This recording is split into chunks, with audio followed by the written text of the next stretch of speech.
Hello, everyone, and welcome to Fortis Live. This is episode 5.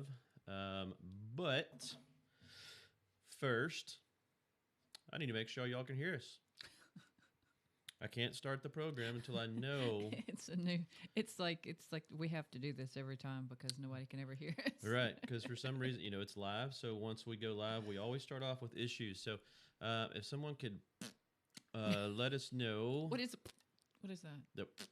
If someone can let us know if you can hear us, just say, hey, you have audio or something. Hey, Can you Sam. hear us? Sam, can you hear us? Can you hear us? All right, like pull on an ear or something. Let me type just to make sure.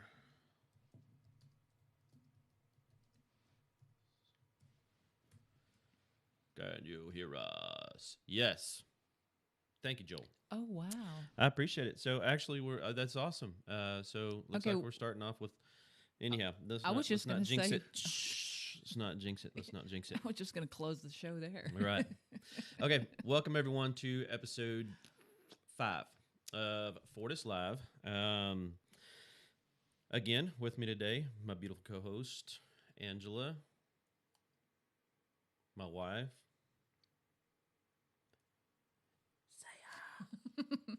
Hello. Okay. All right, guys. So today we've got kind of a packed program. Again, we're going to try to keep. Wait a minute. Today is our one of our instructor, Michael. It's his birthday. Happy 18th birthday, Michael. Times two. Yeah. Happy Okay. birthday, So Michael. happy birthday, bud. Hope you're having a good day out there at work. Okay. So the program today, we're going to try to get through pretty quick.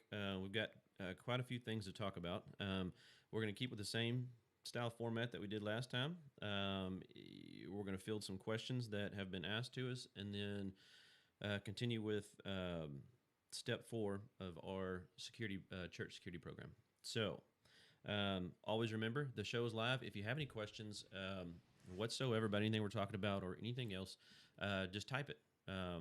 We'll try to get to it if we can. If not, we'll shoot it to a next show.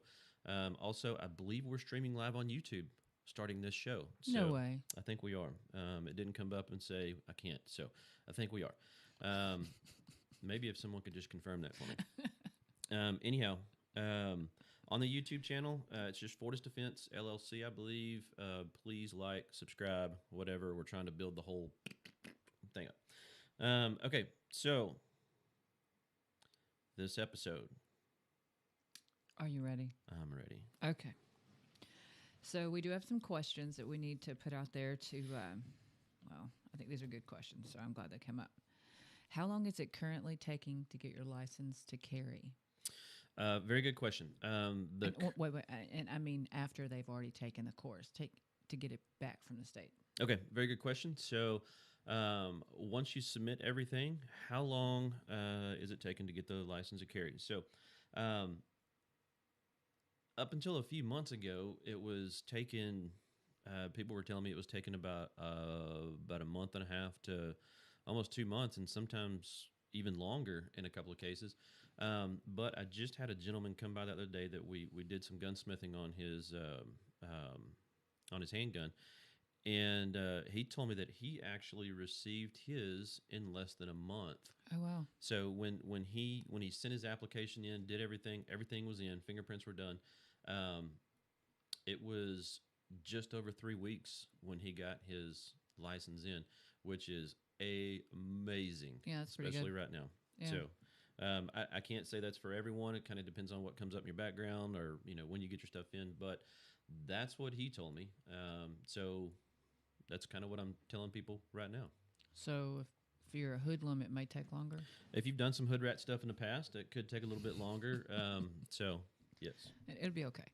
So is that what you got for that? yeah, We're good? that's You're where I'm sticking going with with that. 3 weeks. Sure. Okay. So Well, I mean, I'm not saying 3 weeks for everyone. Okay, so continue.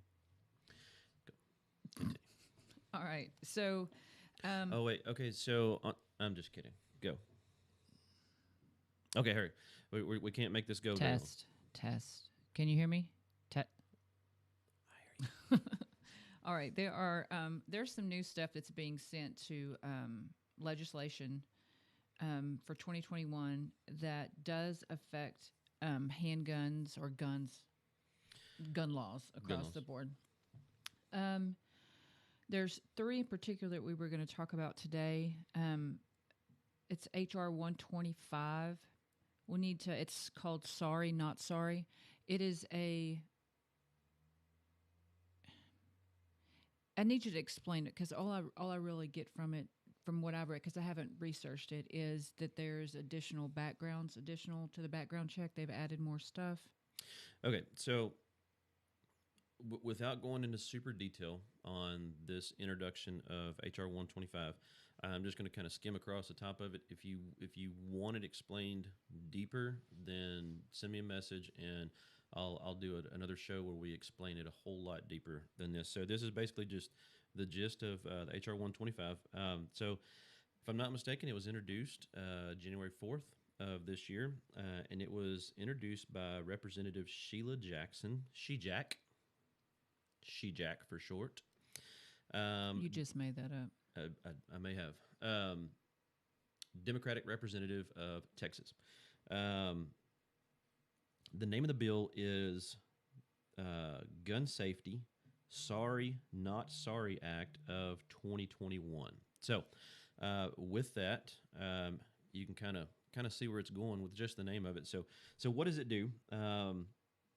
This is a bill that introduces a butt ton of background checks. Okay, what they want is they want a background check for, of course, all weapons purchases. They want a background check for armor piercing style ammunition. They want a background check for large capacity magazines. Now, let me just ensure you understand what constitutes as large capacity. Large capacity is any type of magazine that will hold more than 10 rounds or has the capability of being modified to hold more than 10 rounds. So, background check on large capacity magazines, and that includes like drum magazines, banana, the banana clips, the whole 9 yards, and also a background check on the NFA, your NFA weapons, specifically suppressors. Okay. One, there's already a background check on all NFA. We have a background check on all weapons purchases. However, on top of this, they want a 7-day waiting period. They want a 7-day waiting period after you have made the purchase. So what they're wanting, and keep in mind, this is only an introduction, so it has not passed or anything like that. So don't get it confused yet. But they want a 7-day waiting period. So if you go into a store, and again, you can only buy, they're wanting you to only be able to buy this stuff from a FFL dealer, a federal firearms licensed dealer. So when you go into a store to buy a 30-round magazine, not only will you have a background check run on you, but you will have to walk out of the store empty-handed and come back in 7 days to pick it up. Same thing on all weapons, no matter. And, of course, if you can find armor piercing ammunition. I'm not sure if they're going to group the M855, the green tip 5.56 round, or the steel penetrator for the 223. I'm not sure if they're going to constitute the steel penetrator rounds as light armor piercing or not. But we'll find out. We'll see how that works out. Hold on. So here's a thought. So let's just say, and now keep in mind, we're discussing this because it's been introduced. There's no guarantee that it's going to go through. There's no Right. guarantee that it won't be modified in some way. So don't get upset and react because nothing is in place. We're just discussing it so you're aware of what's being introduced. So can they recategorize ammunition in order to, if this did not work, if it fails and they can't control ammo this way, can they recategorize ammunition in order to have more control over it? Absolutely. Yeah. Yeah, they can recategorize. You can even, and I'm surprised. It would not surprise me at all if if if certain things don't work out the way they're wanting these bills to work out, if they didn't categorize ammunition as as an explosive device, um, I could potentially see that happening. So Well, I mean, that's just something that you can, because there's just so many different ways to get what you want, I right, guess is what I'm getting at. right. Okay. So does that cover Um, uh, 125? just one thing to note on this: what this 125 does is it adds language to the current Section 18 USC 922. So in 922, it basically just has the verbs dealing with quote unquote weapons. Okay, so they're wanting to add this in to dealing with everything else Specific. specific. They're wanting to try to nail this down a whole lot more and add some other things into it. Well, I'm assuming that then that an initial bill was broad scope for that reason. Uh, I would say so. Okay. Yep. So I'm not an attorney, but yes, I would. I'm just guessing. Yeah. Okay. Theorizing. So- Do continue. All right, 130. Okay, so there are some questions about 130. What I gather from HR 130 is it takes away the access to a loaded weapon. Yes. Okay. So again, specifically, what HR 130 is. Again, it was introduced by the same person, Jack, um, Democratic representative of Texas, and what this bill HR 130. The name of it is the Kimberly Vaughn Firearm Safe Storage Act. Okay. Now I'm just going to kind of and again sticking with the whole I guess bylaws of the show. I'm not getting political here, but I am going to pretty much what this does is it takes away your, in lack of better terms, it takes away your ability to defend yourself in your home. Can you explain why? Okay, so um, it places requirements on the way you store your firearms and your ammunition. All right? In your home. In your home. Okay, so basically, what this bill does is it tells you that you can have now. Okay, now don't there is another bill that was also introduced with what that actually outlaws the defense of your home and all that stuff. But that we're getting That's into another that. show. That's another show. Yeah. Okay, so what this does is it's allowing you to have your weapon and your ammunition in your house. However, what the purpose of this bill is they want the bill wants you to your weapon, like your handgun, your and everything else, must have a trigger lock, a locked trigger lock on it, and your ammunition stored in a completely different safe, separated. So your weapon, and again, this is only an introduction of the bill. This is not law yet, but they want the weapon separated from ammunition. Your weapon to have a trigger lock on it, and locked in one safe, and the ammunition locked in another safe. Now, Okay, wait. So the gun has to have a trigger lock and be in a gun safe? correct. Now, they're even wanting to go a step further with this. Now, get this. Wait, that's not all, folks. Get this. The only safe storage that the way they're wanting to make this is the safe storage has to be an approved safe storage by the Attorney General. So what they would do is they would put a list out of certain safes, certain locking devices that the Attorney General, quote unquote, approves. Now, where do I see that going? Oh, I see a lot of people buying stock I in certain. see before that bill passes, I see some people buying stock in certain gun safe companies and certain gun lock companies, because you can kind of see. Well, not even gonna go there. Okay, so let's focus. So they want us to. Okay, let me bring it down a notch. So it's being proposed Correct. that the only safe way to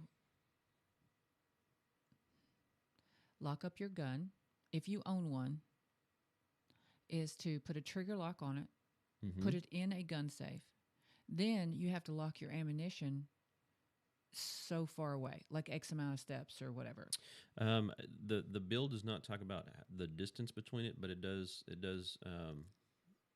uh, allude to the fact that both must be in two separate lock containers, completely separated from each other. Okay, so this takes away your ability to have access to a loaded weapon. So how Yeah, do you absolutely. defend yourself? So now think about this: somebody's kicking your door in at 2 or 3 o'clock in the morning. You're slobbering on your pillow, and how do you get your gun? So what the requirement would be to run to your safe, unlock your safe, take the trigger lock off, run to another safe, grab your ammo, load your weapon, and then defend your house, or defend your person. Um, Okay, so and I would even assume that if if if that went into law, if that law passed, which I'm sure there's going to be multiple variations to this at some point, but if that law passed and someone was shot with, a bad guy was shot in somebody's home, that there would be some kind of investigation on how you obtained your weapon so quick. So I can only speculate the different rabbit holes that yeah. would go down with Okay. this. Well, what about this? What about a business owner? I mean, does it affect them the same way? Is it just in your home or is your No, business? this would be across the board. So you have a business and people like you're robbed or you can't protect yourself. Somebody violent comes in with a weapon because criminals don't follow the rules Right. anyway. Um, and so basically, you can own a gun, but you can't access it to really help you. So it becomes a paperweight. Right. Correct. Okay. Well, I'm just going to leave that there. Yeah. Okay. Oh, me. Can I go now? Yes. Okay. One more thing this adds to it, that the verbiage adds, and they've tried to they're trying to sneak this in. Towards the bottom, is a red flag law. Okay. Now, Mm. here you go. Check this out. Wait, that's not out. That's not it, folks. You just tell me. Check this out. Also, in HR 130, they're wanting to make it to where if anybody comes in your house or anything like that, or even catches wind, that you may have ammunition outside of a safe, or you may have a gun laying on the table, or if it's not stored the way that HR 130 would want you to store it, somebody reports it, it would make it a 100% every case investigation by the Attorney General through the ATF to investigate 100% of the reports that someone was not storing their weapons. Somebody got told on, the tattletale. Um, Again, this kind of takes you back to, well, when the whole COVID thing started. If someone reported you, Yeah. now you're in trouble. And let's even go back further. Let's go back to a time around World War II when you were encouraged to tattle.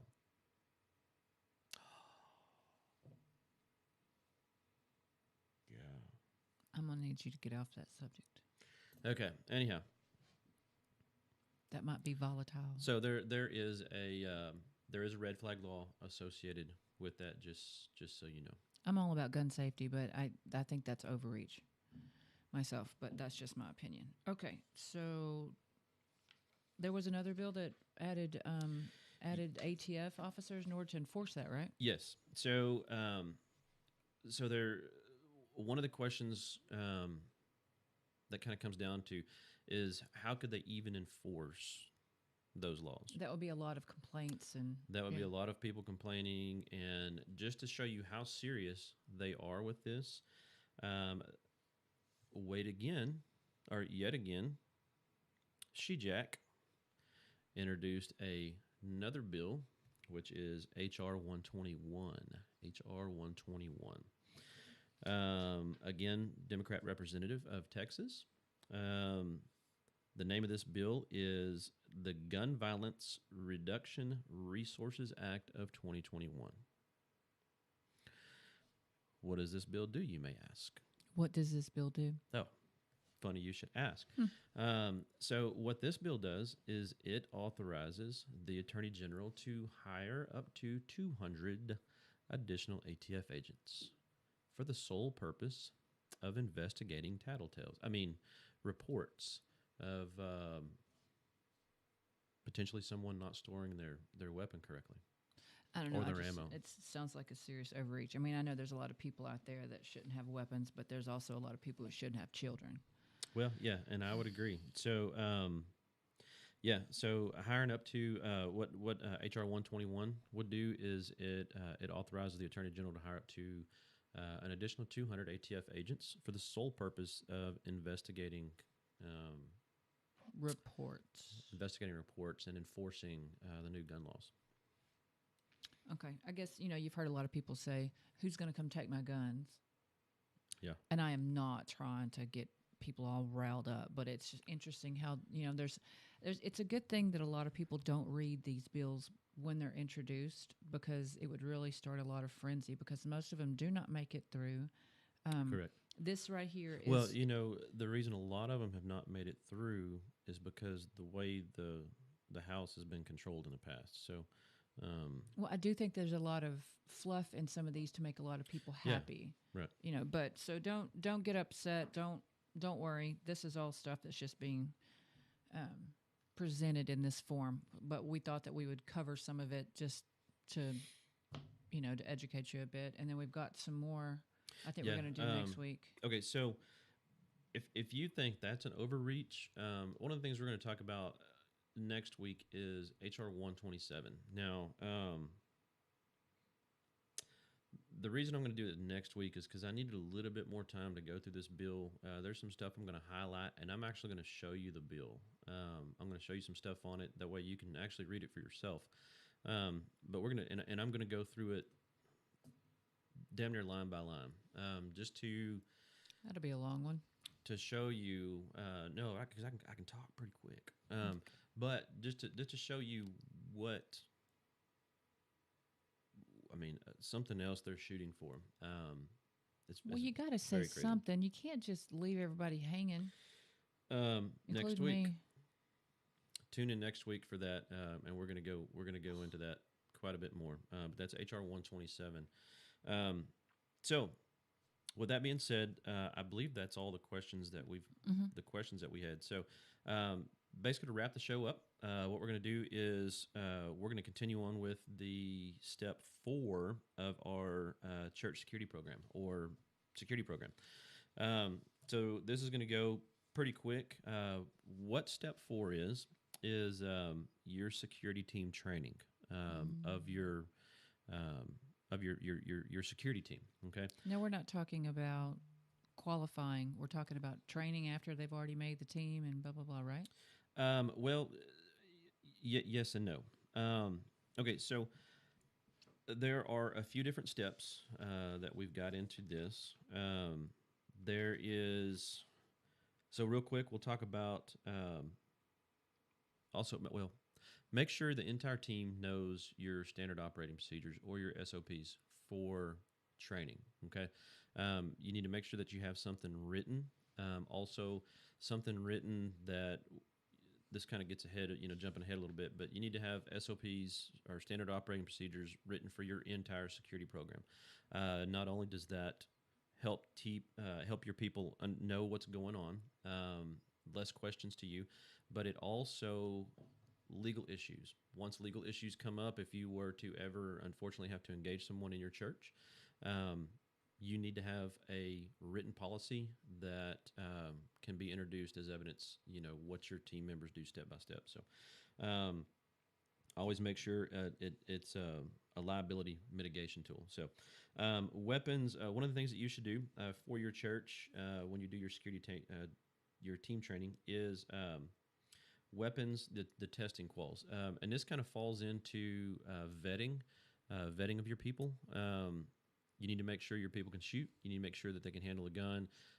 Make sure that just because they have their LTC, they may not have shot a gun in 20 something years, because you do not have to requal to continue renewing your license to carry. So make sure you're doing some type of qual. Make sure it's on paper. A good idea would be to either redo your LTC proficiency, or you could do what the local law enforcement does, the TCOL proficiency. And a good idea for that would be to have an actual law enforcement officer come out and administer that. And it's not something that's going to go to the state, but it's something that that your church or your company would have on file. If something ever did come up, to show the prosecuting attorneys or the judge that, hey, they are maintaining quals. We're going to do ours quarterly, so which is, I feel is pretty good. I'd mentioned earlier in another show about the FAST drill. Total of 6 rounds, 4 to the body at 7 yards, 12 seconds, 4 to the body, rapid reload, 2 to the head. Puts your people under a stress fire, puts them under a time limit, and if they can do that, then they can typically do something better. But shooting under pressure is the key, I think. That's right. Because you got to think you do have people around you. You may have people standing up between you and your threat, and you do have to figure out how to mitigate that. So stress shooting, you need to be able to, your people need to be able to show that they can shoot. Also part of your training, judgmental shooting. You need to be holding drills every so often, maybe once a month, every couple of months, at the least quarterly, just to put them under situations. And this is where I would suggest purchasing airsoft handguns. We recommend the Glock 17. It's the Glock. It's licensed by Glock. You can get them there between 150 200 a piece. You can get those, and they shoot the plastic BBs at about 3 to 325 feet per second. So we suggest using that for training, for indoor training and what have you. But you want to hold judgmental style scenarios. Shoot, no shoot scenarios where your people come in, you set up a scenario, they come in to see how they're going to react. Same thing law enforcement goes through, so just come up with some type of judgmental shooting things.